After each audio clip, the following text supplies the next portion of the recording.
ఒక్క కొంచెం ఉడకాలండి, అందుకని మూత పెట్టేసుకున్నాం. కరివేపాకు తీసుకుంటున్నామండి ఫైనల్గా.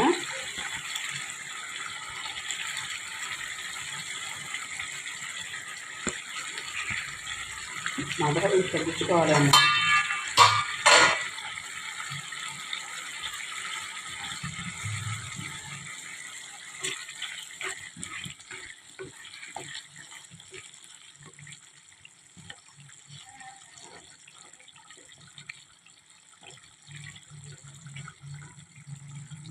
మొక్క అనేది బాగా ఉడికిపోయిందండి. మొక్క బాగా చూసారండి.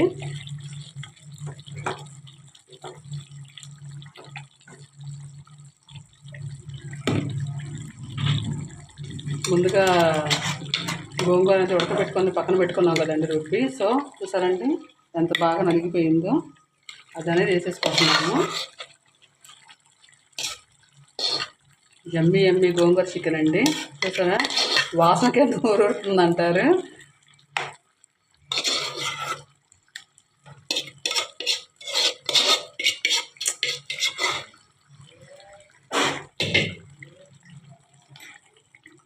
మొత్తం అంతా పెట్టేసుకుందాం.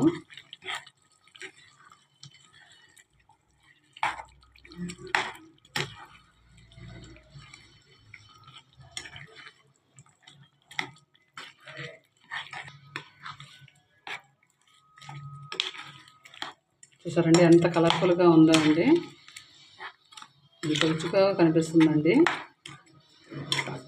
యమ్మీ గోంగూర చికెన్ అండి. ఉప్పు చూసుకుందాం ఒకసారి. ఒక 5 మినిట్స్ ఉంటే కట్టేసుకుందామండి. చాలా పోతే వేసుకుందామండి.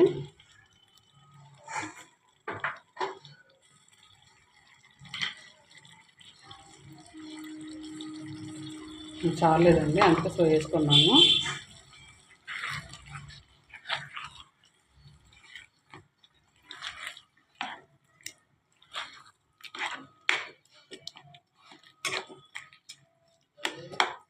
ఇంకొక 5 మినిట్స్ ఉడికితే అండి కట్టేసుకుందామండి.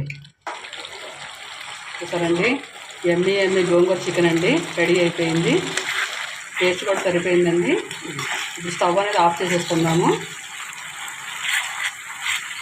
సో చూసారండి ఎంత యమ్మీగా ఉండే గోంగూర చికెన్ రెడీ అయిపోయిందండి. సో మీకు ఈ వీడియో కానీ నచ్చితే లైక్ చేయండి, షేర్ చేయండి, కామెంట్ చేయండి, సబ్స్క్రైబ్ చేయండి. మరో వీడియోతో కలుద్దామండి. అంతవరకు బాయ్ అండి.